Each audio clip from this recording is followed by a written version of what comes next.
Hello students, in this video we will continue further with magnetism. So in the previous video we had looked at Ampere's law and Ampere's law के हम लोगों ने already दो तीन applications देखे थे. तो एक एप्लीकेशन तो वो दिखा था कि अगर जो इन्फिनिटली लॉन्ग वायर है तो उसके पास में मैग्नेटिक फील्ड कितनी होगी.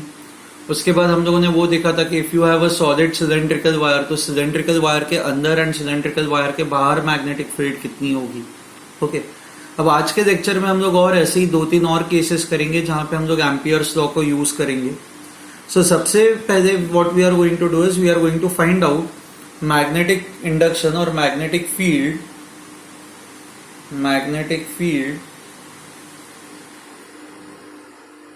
Due to large current carrying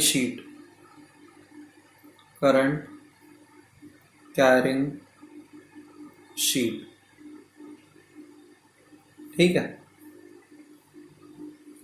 so okay let's consider this. एक ऐसी ना शीट इमेजिन करो.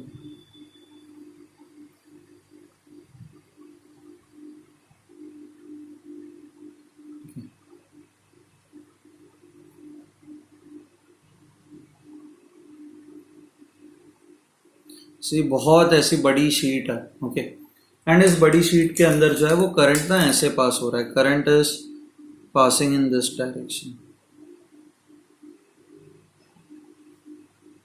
ये शीट के अंदर से ऐसे ये डायरेक्शन में करंट पास हो रहा है.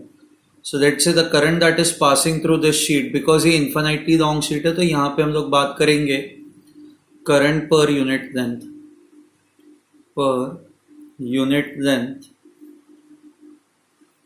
of sheet.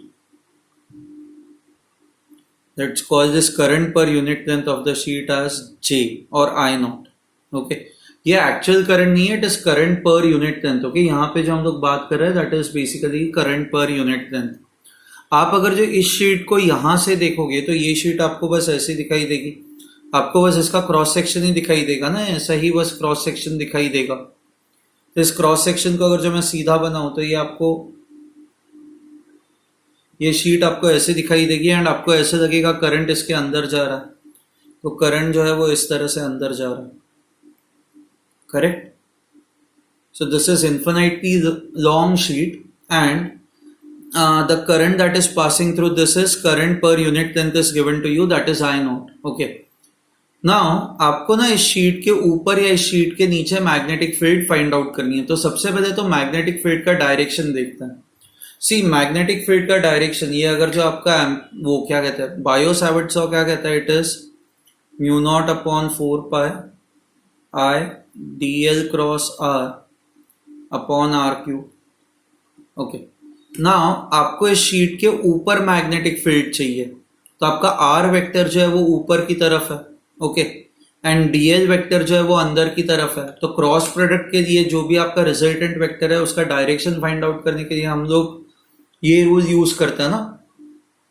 First vector is shown by is represented by the fingers. तो फिंगर्स अंदर जा रही है एंड सेकेंड वेक्टर ये ऊपर है. आपको ऊपर वाले पॉइंट पे मैग्नेटिक फील्ड फाइंड आउट करनी है.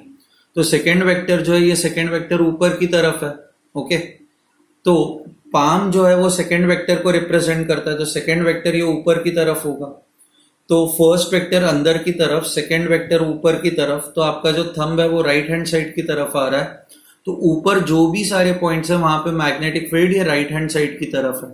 ओके एंड सिमिलरली नीचे जो सारे पॉइंट्स होंगे तो आप क्या करोगे, फर्स्ट वेक्टर अंदर की तरफ, सेकेंड वेक्टर आपको नीचे की तरफ मैग्नेटिक फील्ड चाहिए तो पाम नीचे की तरफ पॉइंट करेगा. तो आपका थंब जो आ रहा है वो लेफ्ट हैंड साइड की तरफ आ रहा है. तो नीचे की तरफ मैग्नेटिक फील्ड जो होगी वो लेफ्ट हैंड साइड पे होगी. तो आई कैन से अगर जो ये आपकी ऐसी शीट है तो सारे ऊपर वाले पॉइंट्स पे magnetic field would be in this direction and सारे नीचे वाले जो पॉइंट्स हैं उन पे magnetic field will be in this direction. ठीक है, I hope this is clear to you. Okay अब हम लोग एम्पियर्स लॉ यूज करेंगे. अब एम्पियर्स लॉ आप कैसे यूज करोगे. सो लेट्स से ये आपकी शीट है, करंट जो है वो अंदर की तरफ जा रहा है. अच्छा करंट पर यूनिट लेंथ आपको आई नॉट दिया हुआ है और आपको ना यहाँ पे at a distance, let's say this distance is x, at a distance x आपको मैग्नेटिक फील्ड फाइंड आउट करनी है. नाउ सबसे पहले तो एम्पियर्स लॉ लगाने के लिए मुझे एम्पिरियन लूप कंसिडर करना पड़ेगा. नाउ नो आई नो यहाँ पे मैग्नेटिक फील्ड का डायरेक्शन सारे पॉइंट्स पे ऊपर मैग्नेटिक फील्ड का डायरेक्शन राइट हैंड साइड की तरफ है. तो अब मैं ना एम्पिरियन लूप भी ऐसे ही बनाता हूँ, ये ऐसे ऐसे. Okay, now let's say this is y, ठीक है. एंड जितना ऊपर है मैं इसको इतना ही नीचे भी एक्सटेंड कर रहा हूँ. सो दिस इज x अगेन, ठीक है. Now if you look at all these points, आप ये let's name this a b c d.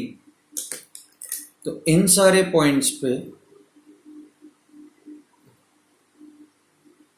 ये मैग्नेटिक फील्ड जो है उसका डायरेक्शन ये है.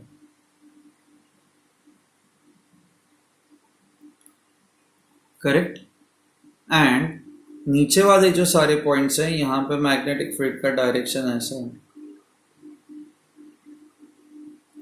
Fine, okay. सो अब हम लोग ये चीज को आगे लेके जाते हैं, ठीक है. अब आप एम्पियर्स लॉ कैसे लगाते हो?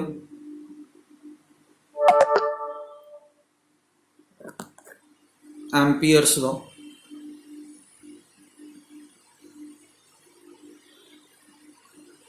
it is integral of b dot dl mu naught into I enclosed. ठीक है. This is how you will apply Ampere's law. So पहले left hand side find out करता है. So this is integral of b dot dl. Now इस integral को मैं चार parts में ब्रेक करता हूं, A B, B C, C D and D A के लिए. Okay, so this is b dot dl varies from a to b, thus integral of b dot dl varies from b to c, thus integral of b dot dl c to d, thus integral of b dot dl d to a. Okay, now you can see that ये सारे points A B पे जो सारे points है इस wire से equal distance पे है. एंड मोरे वायर नहीं, ये शीट है, सॉरी. सो ये सारे पॉइंट्स ए बी पे शीट से इक्वल डिस्टेंस पे है. एंड शीट दोनों साइड पे इंफिनिटी तक एक्सटेंड कर रही है. तो विच मीन्स ये सारे पॉइंट्स आप इनको इक्विवेलेंट मान सकते हो. इन सारे पॉइंट्स को इक्विवेलेंट मान सकते हो. तो अब देखो आपका डीएल वेक्टर जो है वो ए से बी की तरफ है. आपका डीएल वेक्टर ये डायरेक्शन में है एंड मैग्नेटिक फील्ड भी आपकी यही डायरेक्शन में है. तो दोनों के बीच का एंगल 0 होगा. तो I can write this as B DL from A to B plus, अच्छा, फ्रॉम बी टू सी. अब आप बी टू सी में देखोगे तो आपका डीएल वेक्टर ये नीचे की तरफ है, बी से सी की तरफ आप जा रहे हो. बट आपकी मैग्नेटिक फील्ड जो है वो हॉरिजॉन्टल है. तो इन दोनों के बीच का जो एंगल है दैट इज 90 डिग्रीज. एंगल अगर जो 90 डिग्रीज हुआ तो ये आपका डॉट प्रोडक्ट 0 हो जाएगा. तो ये सेकेंड टर्म 0 होगा. उसी तरह से ये थर्ड टर्म भी 0 हो जाएगा. एंड आपका ये जो फोर्थ टर्म है बी डॉट, नहीं, थर्ड टर्म 0 नहीं होगा. आपको बी डॉट डी एल निकालना. अब आपका मैग्नेटिक फील्ड बी भी ये डायरेक्शन में, this is the direction of your magnetic field from C to D. And C to D आपका डीएल वेक्टर भी यही डायरेक्शन में है क्योंकि आप सी से डी की तरफ जा रहे हैं. तो दोनों वेक्टर्स अगर जो सेम डायरेक्शन में है तो अगेन इन दोनों के बीच का एंगल 0 होगा. मोरेवर यहाँ पे जो सारे पॉइंट्स है वो इस शीट से इक्वल डिस्टेंस पे है ना. तो इन सारे पॉइंट्स, ये सारे पॉइंट्स वैसे ही इक्विवेलेंट हो गए. एंड ये पॉइंट्स एंड ये पॉइंट्स इस शीट से इक्वल डिस्टेंस पे. तो मैग्नेटिक फील्ड की वैल्यू जितनी यहाँ पे होगी उतनी ही मैग्नेटिक फील्ड की वैल्यू यहाँ पे होगी. तो हमने यहाँ पे माना है कि मैग्नेटिक फील्ड की वैल्यू बी है, तो सी से डी में भी यहाँ पे मैग्नेटिक फील्ड की वैल्यू बी ही होगी. So this is B into D L from C to D plus B dot D L from D to A वापस यही होगा, आपका डी एल वेक्टर ऐसा है, but magnetic field is perpendicular to D L vector, तो आपका ये term भी जीरो हो जाएगा। Okay, this will be equal to B is a constant, ये बाहर आ जाएगा, इंटीग्रल ऑफ डी एल, आप ए से बी की तरफ जाते हो तो ये छोटे छोटे लेंस को ऐड करो तो ये ए बी कितना आ जाता है, हमें पता है it is Y, so B into Y. Similarly यहाँ पे बी बाहर आ जाएगा, सी से डी आप ये छोटे छोटे लेंस को ऐड करो तो you will again get this as Y, so you get this as 2by। So ये हो गया आपका LHS ऑफ एम्पियर्स लॉ। अब हम लोग RHS निकालते हैं, it is mu naught into I enclosed. अच्छा, कितना करंट एनक्लोज्ड है यहाँ पे, सी करंट जो एनक्लोज्ड है वो इसी सेक्शन में है ना, आपको करंट पर यूनिट लेंथ पता है, current per unit length is I not into, आपको टोटल करंट चाहिए तो current per unit length into the length of this part, इस पार्ट का लेंथ y है ना, सो आई नॉट इंटू वाई। अब आप इन दोनों को इक्वेट करो, ये हो गया आपका RHS। So therefore according to Ampere's law,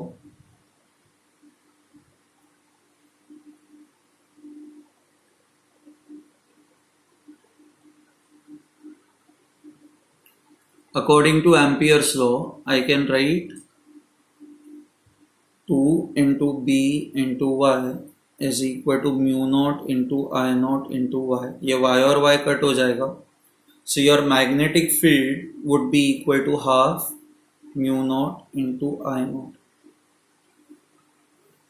So you have to remember this is magnetic field near a large conducting sheet, जहाँ पे I naught is current per unit length. Okay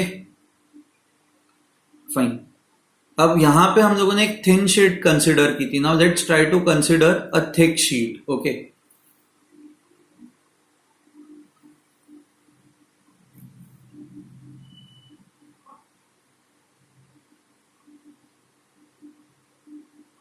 field due to thick current carrying sheet।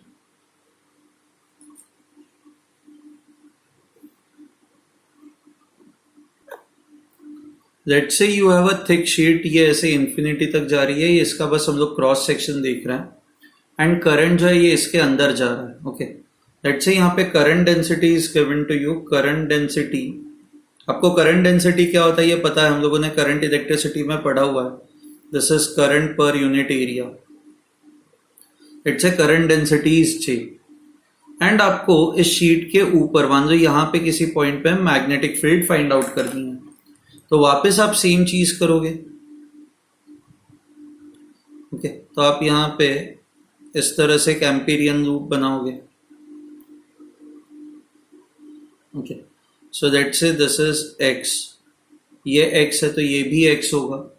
अच्छा, हमें ये पता है कि if this is A B C D, let's say this is y, तो हमें ये पता है कि अच्छा इन सारे पॉइंट्स पे नहीं, ये ऊपर वाले सारे पॉइंट्स पे मैग्नेटिक फील्ड ये राइट हैंड साइड की तरफ होगी, और नीचे वाले सारे पॉइंट्स पे मैग्नेटिक फील्ड जो होगी वो लेफ्ट हैंड साइड की तरफ होगी। सो आई नो दिस राइट, कि integral of B dot dl from B to C will again be equal to 0, क्योंकि B dl वेक्टर ऐसा होगा, मैग्नेटिक फील्ड हॉरिजॉन्टल होगी, and similarly from D to A B dot dl will also be equal to 0, ये दोनों 0 होंगे। Correct, तो यहाँ पे भी आप जब एम्पियर्स लॉ लगाओगे तो यहाँ पे बस आपको A B and C D यही कंसिडर करना है। अब ए बी वाले सारे पॉइंट्स पे आपकी मैग्नेटिक फील्ड ऐसी होगी, और सी डी वाले पॉइंट्स पे सारी मैग्नेटिक फील्ड आपकी ऐसी होगी, तो यहाँ पे भी B and D L are in the same direction, B and D L are in the same direction, क्योंकि सी से डी की तरफ जब आप जाते हो तो आपका वेक्टर डी एल भी यही डायरेक्शन में है। So therefore I can say that, okay what can I से, मैं ये कह सकता हूँ कि आपका LHS जो होगा जैसे हमने यहाँ पे किया हुआ है, का LHS ऐसा ही होगा. It will be equal to b into y plus b into y, that is 2by. आपका जो RHS होगा that will be equal to mu naught into current enclosed. अब कितना करंट एनक्लोज्ड है, तो इस लूप के अंदर जो भी करंट है वो इसी पार्ट में प्रेजेंट है ना. Now current is equal to current density multiplied by area. So mu naught is equal to J. Okay, ये एरिया कितना है? So this is D, क्योंकि करंट तो इसी पार्ट में है, तो this is D into Y. So D into Y. अब LHS and RHS को इक्वेट करो तो what you would get is 2by is equal to mu naught J dy. So in this case y और y cut हो जाएगा, so magnetic field would be equal to half mu naught J d.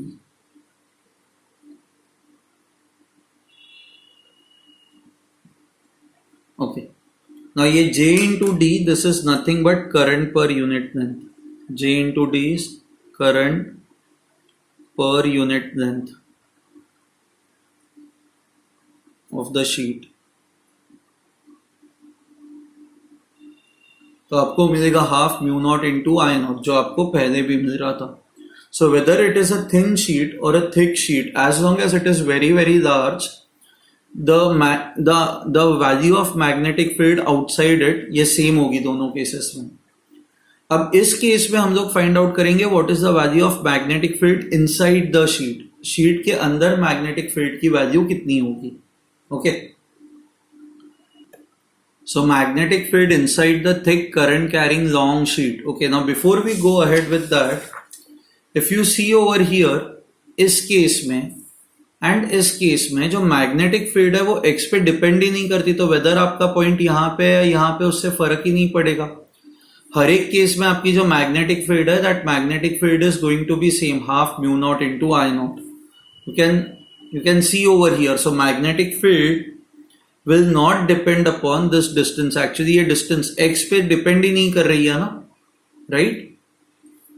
So you can just remember magnetic field for a large sheet, magnetic field does not depend upon the distance of the point from the sheet. ये वैसा ही है, आपको याद है हम लोगों ने ये large sheet पे अगर जो मान लो चार्ज हो, let's say surface charge density is sigma, तो यहाँ पे जो इसके पास में इलेक्ट्रिक फील्ड होती है that is sigma upon 2 epsilon not. Okay, आपको देखो ये सिमिलर कुछ रिलेशनशिप मिल रहा है, 1/2 तो है, यहाँ पे एप्सिलॉन नॉट नीचे, यहाँ पे म्यू नॉट ऊपर है. ओके, यहाँ पे सरफेस चार्ज डेंसिटी, यहाँ पे करंट पर यूनिट लेंथ है. सो जैसे ही यहाँ पे आपकी मैग्नेटिक फील्ड एक्स पे डिपेंड नहीं करती, उसी तरह से यहाँ पे भी इलेक्ट्रिक फील्ड जो है वो डिस्टेंस पे डिपेंड नहीं करती. ठीक है, okay. Now we are going to start off with magnetic field inside the thick current carrying long sheet. Okay, so मान लो कि ये ऐसी thick sheet है.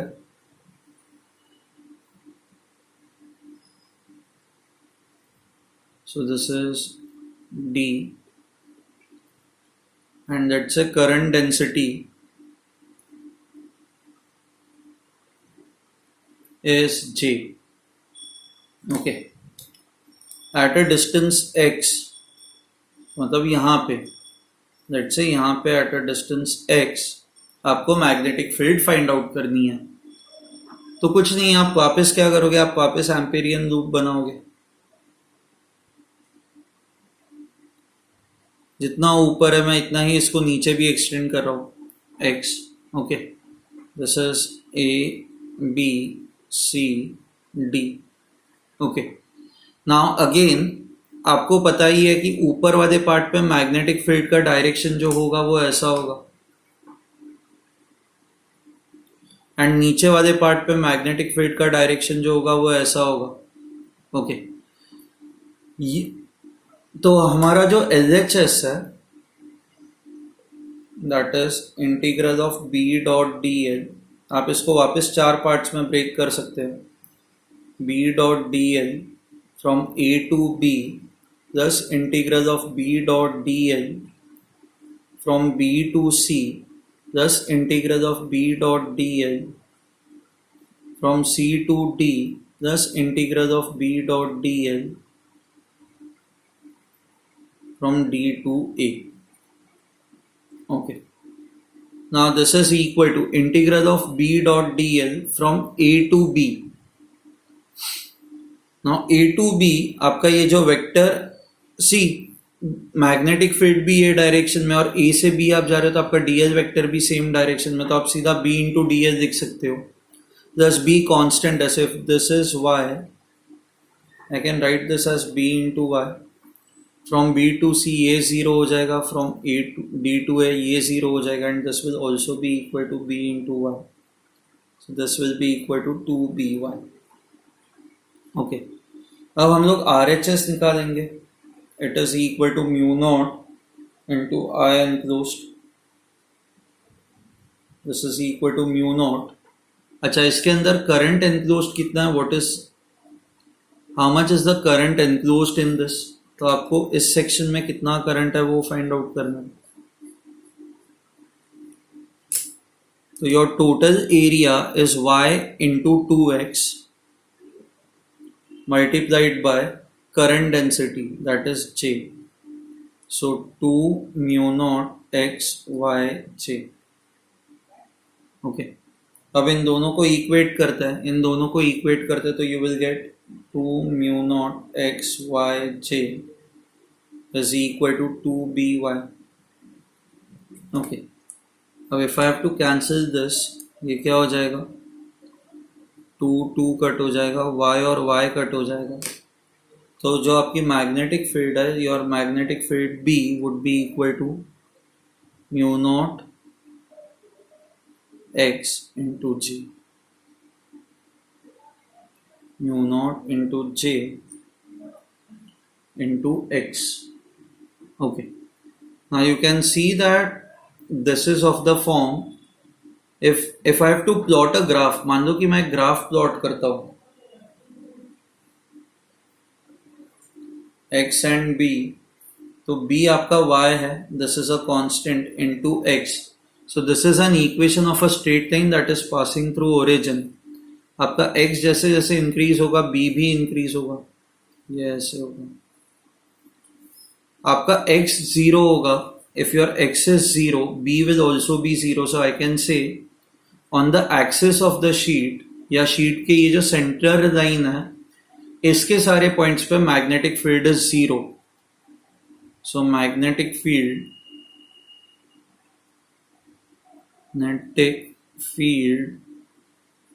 is 0 at center line. ठीक है, fine.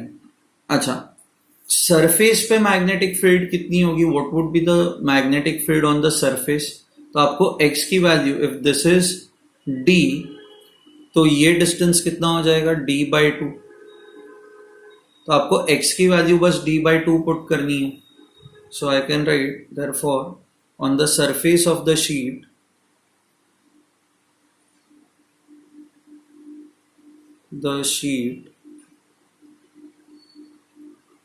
b becomes equal to mu naught into j. x की value आपको d/2 put करनी है. सो magnetic field on the surface is equal to 1/2 mu naught j d. So यहाँ पे ये x is equal to d/2. ये जो magnetic field है, this magnetic field is equal to half mu naught j d. अच्छा, अब इस sheet के बाहर अगर जो आपको जाना है तो हमने इसकी वैल्यू निकाली है. शीट के बाहर आप देखोगे तो the value is again half mu naught j d which is same. So जैसे जैसे अब आपकी x की वैल्यू इंक्रीज होती जाएगी, आप जैसे ये शीट के बाहर जाते जाओगे आपकी x की वैल्यू इंक्रीज होती जाएगी, बट आपकी magnetic field is going to remain constant, right? Magnetic field outside the sheet is equal to half mu naught j d. Correct. तो अब आपका एक्स इंक्रीज भी होता है तो आपकी magnetic field is going to remain constant. अब what would happen अगर जो आप उल्टे साइड पे जाते हो, आप उल्टे साइड पे जाते हो तो बस ये होगा मैग्नेटिक फील्ड का डायरेक्शन चेंज होगा। मैग्नेटिक फील्ड का डायरेक्शन चेंज होगा तो आप अगर जो राइट हैंड डायरेक्शन पॉजिटिव देते हो तो लेफ्ट हैंड डायरेक्शन नेगेटिव हो जाएगा। ये आपका ऐसा ग्राफ होगा एंड फिर again this would again be horizontal. ठीक है। So I hope this is clear to you how to find out the magnetic field due to large conducting sheet. इसमें अब आप लोगों को डाउट नहीं है। Okay fine. Okay now let's look at a small concept that is unidirectional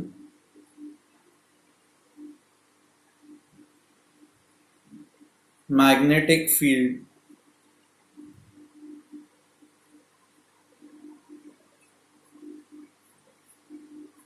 okay अब unidirectional magnetic field क्या होता है? What do you mean by unidirectional magnetic field? So जहां पे मैग्नेटिक फील्ड सारी सेम डायरेक्शन में, उसको हम लोग कहते हैं unidirectional magnetic field.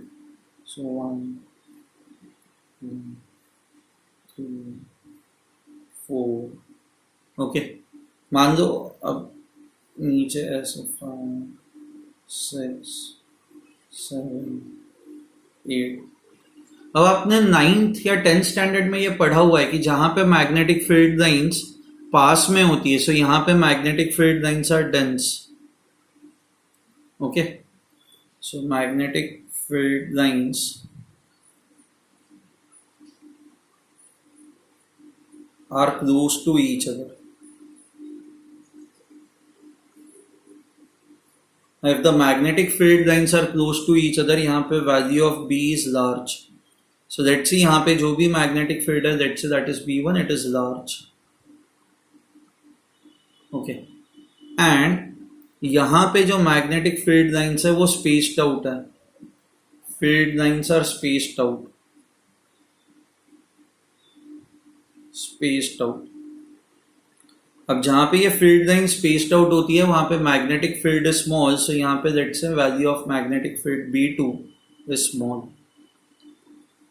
Okay now let me draw an Amperian loop over here. मैं एक ऐसा एम्पीरियन लूप बनाता हूं। सो this is A, this is B, this is C, this is D। एक इमेजिनरी लूप बनाता हूं। ओके नाउ इस loop के अंदर से करंट तो पास हो नहीं रहा ना, there is absolutely no current over here.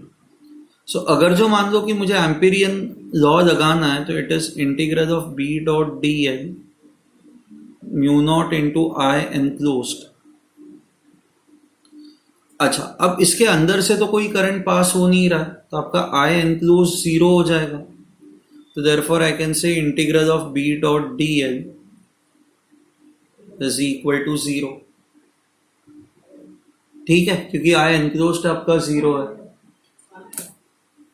Now let's say this distance is y and this distance is x। अब लेफ्ट हैंड साइड निकालते हैं हम लोग। लेफ्ट हैंड साइड निकालते हैं मतलब B डॉट dl निकालना है। तो वापस आप ऐसे ही करोगे, 4 इंटीग्रल्स में ब्रेक करते हैं। B dot dl from A to B plus B dot dl from B to C plus B dot dl from C to D plus B dot dl